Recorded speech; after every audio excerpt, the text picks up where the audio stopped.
ವೀಕ್ಷಕರೇ ನಮಸ್ಕಾರ. ನಾವು ಮಾಲಿಂಗ್ಪುರ್ ತಾಲೂಕು ಹೋರಾಟ ಸಮಿತಿ ಹತ್ರ ಇದೀವಿ. 21ನೇ ನಾವು ಮೊನ್ನೆ ಒಂದು ಮೀಟಿಂಗ್ ನಡೆದಿತ್ತು. 21ನೇ ತಾರೀಕು ಮಾಲಿಂಗ್ಪುರ್ ಬಂದ್ ಮಾಡಿ ಬೃಹತ್ ಪ್ರತಿಭಟನೆ ಮಾಡ್ತೀವಿ ಅಂತೇಳಿ ಎಲ್ಲ ಸಂಘಟಕರು ಹೇಳಿದ್ರು. ಬಟ್ ಅನಿವಾರ್ಯ ಕಾರಣದಿಂದ ಅದು 19ನೇ ತಾರೀಕು ಮಾಡ್ತೀವಿ ಅಂತ ಹೇಳ್ತಾರೆ. ಅದ್ರ ಬಗ್ಗೆ ಏನ್ ಹೇಳ್ತಾರೆ ಸರ್ ಕೇಳೋಣ. ಸರ್ ತಮ್ಮ ಹೆಸರು? ಸರ್ ಮಾದೇವ್ ನಿಮ್ಮಪ್ಪ ಮಾರಾಪುರ್, ಸಾಕಿನ್ ಮಾರಾಪುರ್. ಅದ ಈಗ 21ಕ್ಕೆ ಸ್ಟ್ರೈಕ್ ಐತೈತಿ ಎಲ್ಲರಿಗೂ ಹೇಳಿದ್ರಿ ಮೊನ್ನೆ. ಈಗ 19ಕ್ಕೆ ಐತ್ರಿ, ಅದ್ರ ಬಗ್ಗೆ ಏನ್ ಯಾಕೆ ಚೇಂಜಸ್ ಆಗ್ತದೆ? ಎಲ್ಲಾ ಜನರು ಒಪ್ಪಿಗೆ ಮೇರೆಗೆ ಅದನ್ನ 19ನೇ ತಾರೀಕು ಇಟ್ಕೊಂಡಿದ್ವಿ. ಅನಿವಾರ್ಯ ಕಾರಣದಿಂದ ಸೋಮವಾರ ಇರೋದ್ರಿಂದ ಮಾಲಿಂಗೇಶ್ವರ ವಾರ ಇರೋದ್ರಿಂದ ಸೋಮವಾರ 19 ಮುಂಜಾನೆ 6ರಿಂದ ಸಾಯಂಕಾಲ 6ರವರೆಗೆ ಉಗ್ರ ಹೋರಾಟ ಕೈಗೊಂಡಿದ್ದು ಇರುತ್ತದೆ. ನಿರಂತರ ಹೋರಾಟ ಇರುತ್ತದೆ. ಅದಕ್ಕಾಗಿ ಮಾಲಿಂಪುರ್ ಜನತೆ ಅಂಗಡಿ ಮುಗ್ಗಟ್ಟುಗಳನ್ನು ಬಂದ್ ಮಾಡಿ, ಶಾಲೆ ಕಾಲೇಜುಗಳನ್ನು ಬಂದ್ ಮಾಡಿ, ಓನ್ಲಿ ಸರ್ಕಾರಿ ದವಾಖಾನೆ, ಔಷಧ ಅಂಗಡಿ, ಹಾಲಿನ ಗಾಡಿ ಬಿಟ್ಟು ಉಳ್ಕಾದೆಲ್ಲ ಬಂದ್ ಮಾಡಿ, ಎಲ್ಲರೂ ಬಂದ್ ಮಾಡಿ ಇಲ್ಲಿ ಭಾಗವಹಿಸ್ಬೇಕಂತೇಳಿ ಎಲ್ಲರಲ್ಲಿ ವಿನಂತಿ. ಅರ್ಜುನ್ ಹಲಗಿಗೌಡ್ರು ಅಂತೇಳಿ ಇಲ್ಲಿ ಮಾಲಿಂಪುರ ತಾಲೂಕಾ ಹೋರಾಟದಲ್ಲಿ ಸುಮಾರು 1378 ದಿನದಿಂದ ಇಡೀ ತಾಲೂಕಾ ಹೋರಾಟ ವೇದಿಕೆಯಲ್ಲಿ ಎಲ್ಲರೂ ಕೂಡಿ ಹೋರಾಟ ಮಾಡ್ತಾ ಇದ್ದೀವಿ. ನಿದ್ದೆಗೆಟ್ಟ ಸರ್ಕಾರ, ಲಜ್ಜೆಗೆಟ್ಟ ಸರ್ಕಾರ ಇವತ್ತಿನವರೆಗೆ ಮಾಲಿಂಪುರ ಹೋರಾಟದ ವೇದಿಕೆ ಒಂದು ರಿಪೋರ್ಟ್ ಅನ್ನು ತರಿಸಿ ಇದನ್ನು ಅನುಮೋದನೆ ಮಾಡಕ್ ಸಾಧ್ಯ ಆಗ್ತಾ ಇಲ್ಲ ಇವತ್ತಿನವರೆಗೆ. ಯಾಕಂದ್ರೆ ಇಲ್ಲಿ ಹೋರಾಟದ ಅನೇಕ ಹಂತಗಳನ್ನು ದಾಟಿದ್ವಿ ನಾವು. ಚಾಟಿ ಏಟ್ ಆಯ್ತು, ಬಾರ್ಕೋಲ್ ಚಳವಳಿ ಆಯ್ತು, ಉಪವಾಸ ಸತ್ಯಾಗ್ರಹ ಆಯ್ತು, ಬೆಳಗಾವಿ ಅಧಿವೇಶನಕ್ಕೆ ಹೋದಿವಿ. ಎಲ್ಲ ಹೋರಾಟದ ಆಯಾಮಗಳ ಮುಗಿದು ಈಗ ಕೊನೆ ಹಂತದಲ್ಲಿದ್ದೀವಿ. ಸರ್ಕಾರಕ್ಕೆ ಸನ್ಮಾನ್ಯ ಸಿದ್ದರಾಮಯ್ಯನವರಿಗೆ ಅಂತಿಮವಾಗಿ ಒಂದು ಈ ಎಚ್ಚರಿಕೆಯನ್ನು ಕೊಡ್ತಾ ಇದ್ದೀನಿ. ಬರುವ ಸೋಮವಾರದೊಳಗಡೆ ಮಾಲಿಂಪುರ ತಾಲೂಕಾ ಘೋಷಣೆ ಮಾಡ್ರಿ. ಒಂದು ವೇಳೆ ಮಾಲಿಂಪುರ ತಾಲೂಕಾ ಉಗ್ರ ರೂಪ ಏನಾರು ತಳಿದ್ರೆ ಇದಕ್ಕೆ ನೇರವಾಗಿ ಕಾಂಗ್ರೆಸ್ ಸರ್ಕಾರ ಸನ್ಮಾನ್ಯ ಮುಖ್ಯಮಂತ್ರಿಗಳೇ ಕಾರಣ ಅಂತ ಹೇಳಲಿಕ್ಕೆ ಇಚ್ಛೆ ಪಡ್ತೇನೆ ಸರ್. ಸರ್ ತಮ್ಮ ಹೆಸರು? ನಮ್ಮ ಹೆಸರು ಸುಭಾಷ್ ಸಿರ್ಗೂರ್ ಅಂತೇಳಿ. ಈಗ 1378 ದಿವಸ ಆತ್ರಿ ತಾಲೂಕಾ ಹೋರಾಟ ಮಾಡಾಕತ್ತಾರು, ಬೇರೆ ಬೇರೆ ಮನವಿ ಕೊಟ್ರು, ಎಲ್ಲಾ ಆಯ್ತು. ಅದ್ರ ಬಗ್ಗೆ ತಮ್ಮ ಅಭಿಪ್ರಾಯ ಏನ್ ಹೇಳ್ತೀರಿ? 19ನೇ ತಾರೀಕು ಸ್ಟ್ರೈಕ್ ಸಂಬಂಧಪಟ್ಟಂಗ ಇದು ಇಲ್ಲಿ ಸ್ಟೇಜ್ ಹಾಕಿ 1378 ದಿವಸ ಆತ್ರಿ. ಆದ್ರೆ ಇದು 76ನೇ ಇಸ್ವಿ ಒಳಗೆ ಚಾಲು ಆಗೈತಿ. ನಾವಿಲ್ಲಿ ಏರ್ತಕ್ಕಿದ್ದಾಗ ಇಲ್ಲಿ ಹಿರಿಯರು ನಮ್ಮ ಕೈಯಾಗ ಫೈಲ್ ಕೊಟ್ಟಿದ್ರ, ಇಲ್ಲಿ ಹಳ್ಳಿಯಿಂದ ಬರೋ ಜನರೇ ಎಲ್ಲಾರ ಕಡೆಯಿಂದ ಸಹಿ ಮಾಡಿಸ್ಕೋರಿ, ಇದನ್ನ ತಾಲೂಕು ಮಾಡೋ ಸಲುವಾಗಿ ಅಭಿಪ್ರಾಯ ತಗೋರಿ ಅಂತೇಳಿ ನಾವು ಹೈಸ್ಕೂಲ್ ಹುಡುಗರು ಇದ್ದಾಗ ಅವಾಗ ಹಿರಿಯರು ನಮ್ಮ ಕೈಯಾಗ ರಿಜಿಸ್ಟರ್ ಕೊಟ್ಟಿದ್ರು. ನಾವು ಅಡ್ಡಾಡಿ ಎಲ್ಲಾರ ಕಡೆಯಿಂದ ಸಹಿ ಮಾಡಿಸ್ಕೊಂಡಿದ್ವಿ. ಆಗಿನಿಂದ ಇಲ್ಲಿ ತನಕ ಇದು ಹೋರಾಟ ಹಂಗ ಪ್ರಾರಂಭ ಆಯ್ತಿದ. ನಡುವೊಮ್ಮೆ ಉಗ್ರ ರೂಪವಾಗಿ ಮಾಡುದು, ಮಾತು ಬಿಡುದು, ಮಾಡುದು ಬಿಡುದು ಮಾಡ್ಕೊತ ಬಂದ ಈಗ 1378 ದಿವಸದಿಂದ ನಿರಂತರವಾಗಿ ಚಾಲು ಆಗ್ತಿದೆ. ಇದಕ್ಕೆ ನಾವು ಬೆಂಗಳೂರಿಗೆ ಹೋಗಿ ಮುಖ್ಯಮಂತ್ರಿ ಅವರಿಗೆ, ಇಬ್ಬರು ಮುಖ್ಯಮಂತ್ರಿ ಅವ್ರಿಗೆ ಭೇಟಿ ಆದಿವಿ, ಬೆಳಗಾವಿಗೆ ಹೋದಿವಿ, ಎಲ್ಲರಿಗೂ ಭೇಟಿ ಆಗಿದೀವಿ.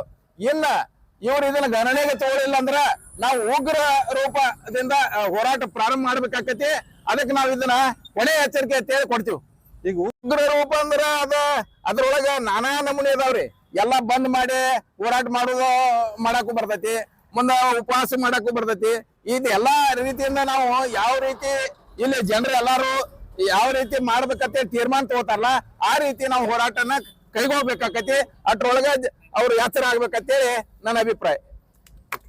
ಹೋರಾಟ ಸಮಿತಿ ಅಧ್ಯಕ್ಷರು ಈಗಾಗಲೇ ನಮ್ದು 1378 ದಿವಸಗಳ ನಿರಂತರ ಹೋರಾಟ ನಡೀತಾ ಇದ್ದು, ಆಮರಣ ಉಪವಾಸ ಸತ್ಯಾಗ್ರಹ ಆಗಿದೆ, ಸರಿದಿ ಸತ್ಯಾಗ್ರಹ ಆಗಿದೆ, ಊರು ಬಂದ್ ಮಾಡಿ ರಸ್ತೆ ಅದಕ್ಕೂ ಎಲ್ಲಾ ತರನಾದ ನಮ್ಮ ಹೋರಾಟ ಆಗಿದ್ದು ಇನ್ನುವರೆಗೆ ಸರ್ಕಾರ ಯಾವುದೇ ಸರ್ಕಾರ ಕಣ್ಣು ತೆಗೆದಿಲ್ಲ.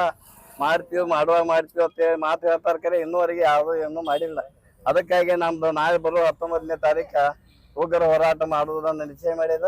ಈ ತಾಲೂಕಾ ಆಗಲಿಕ್ಕೆ 1,65,000 ಜನಸಂಖ್ಯೆ ಉಳ್ಳಂತ ನಮ್ಮ ಮಾಲಿಂಪುರ ಸಾಕಷ್ಟು ವ್ಯಾಪಾರ ವಹಿವಾಟ, ನೇಕಾರರನ್ನ, ಕೂಲಿ ಕಾರ್ಮಿಕರನ್ನ ಹೊಂದಿದಂತ ಊರ.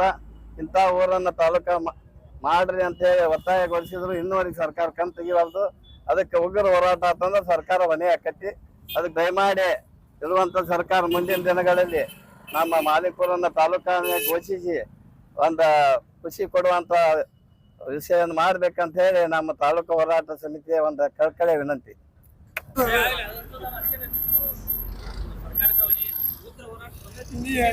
ಸರ್ ತಮ್ಮ ಹೆಸರು? ಶಿವಲಿಂಗ್ ತಿರ್ಕಿ ಅಂತೇಳಿ ಮಾಲಿಂಪುರ ತಾಲೂಕಾ ಕೇಂದ್ರ ಮಾಡ್ಬೇಕಂತೇಳಿ 1378 ದಿನಗಳಿಂದ ನಾವು ಇಲ್ಲಿ ಧರಣಿಯನ್ನು ಮಾಡಕತ್ತೀವಿ.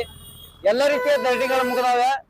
ಈಗಾಗಲೇ ಯಾವ ಸರ್ಕಾರ ಬಂದ್ರು ಕೂಡ ನಮ್ಮ ಬಗ್ಗೆ ಗಮನ ತಗೊಂಡು ಮಾಲಿಂಪುರವನ್ನು ತಾಲೂಕು ಮಾಡಬೇಕು, ಈ ಜನರಿಗೆ ಸೇವೆ ಒದಗಿಸ್ಬೇಕಂತೇಳಿ ಜನಸೇವೆಯನ್ನು ಮಾಡ್ಬೇಕನ್ನುವಂತ ಇಚ್ಛಾಶಕ್ತಿ ಕೊರತೆ ಇರುವುದರಿಂದ ನಾಳೆ 19ನೇ ತಾರೀಕಿಗೆ ಏನ್ ನಾವು ಪ್ರತಿಭಟನೆ ಮಾಡಾಕತ್ತೀವಿ ಅವತ್ತ ಪ್ರತಿಭಟನೆ ಯಾವ ಸ್ವರೂಪ ತಾಳ್ತತಿ ನಮ್ಗ ಅಂದಾಜಿಲ್ಲ. ಯಾಕಂದ್ರೆ ಸಾಕಷ್ಟು ಜನ ಈಗಾಗಲೇ ರೊಚ್ಚಿಗೆದ್ದಾರ. ಅವತ್ತ ರೋಡಿನ ಮಧ್ಯದಲ್ಲಿ ಜನ ಸೇರಿರ್ತಾರ. 10,000 ಜನ ಸೇರುವ ನಿರೀಕ್ಷೆ ಐತಿ. ಈಗಾಗಲೇ ಎಲ್ಲರಿಗೂ ಮನವರಿಕೆ ಮಾಡ್ಕೊಂಡಿವಿ.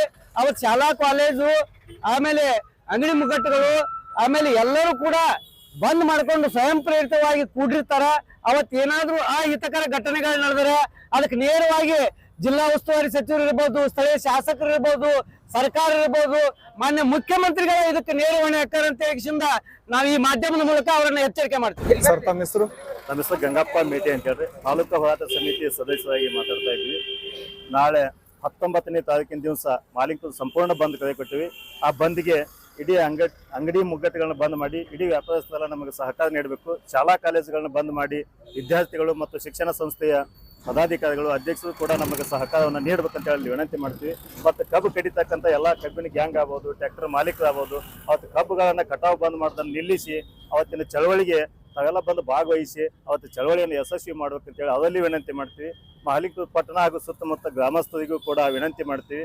ಜೊತೆಗೆ ಮಾಲಿಂಗಪುರ ಹಾಗೂ ಎಲ್ಲ ಸಂಘ ಸಂಸ್ಥೆಗಳು ಇವತ್ತು ಕಾರ್ಮಿಕ ಸಂಘ ಆಗ್ಬೋದು, ನೇಕಾದ ಸಂಘ, ರೈತ ಸಂಘ, ಕಟ್ಟಡ ಕಾರ್ಮಿಕರ ಸಂಘ, ಹೊಳ್ಳಿ ಆಟೋ ಚಾಲಕರ ಸಂಘ, ಹಮಾಲರ ಸಂಘ ಹಾಗೂ ಜವಳಿ ವರ್ತಕರ ಸಂಘ, ಇನ್ನೂ ಅನೇಕ ಸಂಘಟನೆಗಳದಾವು. ಎಲ್ಲ ಸಂಘಟನೆಗಳಲ್ಲಿ ಮಹಿಳಾ ಸಂಘದವರಿಗೂ ಕೂಡ ನಾವು ವಿನಂತಿ ಮಾಡ್ತೀವಿ. ಅವತ್ತು ಹೆಚ್ಚಿನ ಸಂಖ್ಯೆ ಒಳಗೆ ತಾವೆಲ್ಲ ಬಂದು ಭಾಗವಹಿಸಬೇಕು. ಆ ಚಳವಳಿಯನ್ನು ಯಶಸ್ವಿ ಮಾಡಬೇಕು. ಚಳವಳಿ ಸ್ವರೂಪ ಮಾತ್ರ ಉಗ್ರವಾಗಿರ್ತೈತಿ. ಕಾರಣ ಯಾಕಂದ್ರೆ ಅನೇಕ ವರ್ಷಗಳಿಂದ ನಾವು ಹೋರಾಟ ಮಾಡೀವಿ. 1378 ದಿವಸ ಇವತ್ತು ನಾವು ಕುಂತೇವಂದ್ರೆ ಶಾಂತಿ ಹೋರಾಟಕ್ಕೆ ಇವತ್ತು ಯಾವುದೇ ಕಿಮ್ಮತ್ ಇಲ್ಲಂಗೈತಿ. ಸಿದ್ದರಾಮಯ್ಯ ಅವರು ಮುಖ್ಯಮಂತ್ರಿ ಆಗೋಕ್ಕಿಂತ ಮುಂಚೆ ವಿರೋಧ ಪಕ್ಷದ ನಾಯಕರು ಇದ್ದಾಗ ಸುಮಾರು ಒಂದು 500 ಜನ ಹೋಗಿ ನಾವು ಭೇಟಿಯಾಗಿದ್ವಿ. ನಿಮ್ಗೆ ಜನ ಆಶೀರ್ವಾದ ಆಯ್ತು ಅಂದ್ರೆ, ರಾಜ್ಯದ ಜನ ನನಗೆ ಆಶೀರ್ವಾದ ಮಾಡ್ರೆ ನಮ್ಮ ಸರ್ಕಾರಕ್ಕೆ ಆಡಳಿತಕ್ಕೆ ಬಂತು ಅಂದ್ರೆ ನಾವು ಅದನ್ನು ತಾಲೂಕು ಮಾಡಿ ಮಾಡ್ತೀವಿ ಅಂತ ನಮಗೊಂದು ಭಾಷೆ ಕೊಟ್ಟಿದ್ದು, ಭರವಸೆ ಕೊಟ್ಟಿದ್ದು. ಇವತ್ತು ಕೊಟ್ಟು 2 ವರ್ಷ ಆಗೈತಿ. ಒಂದು ಸಲನೂ ನಮ್ಮ ಮಾಲಿಂಗಪುರ ತಾಲೂಕು ಸಮಿತಿಯನ್ನು ಕರೆದು ಮಾತುಕತೆ ಮಾಡಿಲ್ಲ. ಅದು ಜಿಲ್ಲಾಧಿಕಾರಿಗಳು ವರದಿ ಕಳಿಸಿದ್ರು ಅದಕ್ಕೆ ಕಿಮ್ಮತ್ ಕೊಟ್ಟಿಲ್ಲ. ಅದಕ್ಕೆ ಮುಖ್ಯಮಂತ್ರಿಗಳಿಗೆ ಗಮನ ಸೆಳೆಯುವಂಗ, ಮುಖ್ಯಮಂತ್ರಿಗಳು ಇತ್ತ ಮಾಲಿಂಗಪುರ ಎಲ್ಲಿ ಅಂತ ನೋಡುವಂಗ ನಾವು ಚಳವಳಿಯನ್ನು ಅವತ್ತು ಹಮ್ಮಿಕೊಂಡಿವಿ. ಅವತ್ತು ಆ ಚಳವಳಿಯನ್ನು ಯಶಸ್ವಿ ಆಗಕ್ಕೆ ಎಲ್ಲ ಮಾಲಿಂಗಪುರ ಪಟ್ಟಣ ಹಾಗೂ ಸುತ್ತಮುತ್ತಲಿನ ಗ್ರಾಮಸ್ಥರು ಬಂದು ಭಾಗವಹಿಸಿ ಆ ಚಳವಳಿಯನ್ನು ಯಶಸ್ವಿ ಮಾಡ್ಬೇಕಂದ್ರೆ ಎಲ್ಲರೂ ವಿನಂತಿ ಮಾಡ್ತೀವಿ.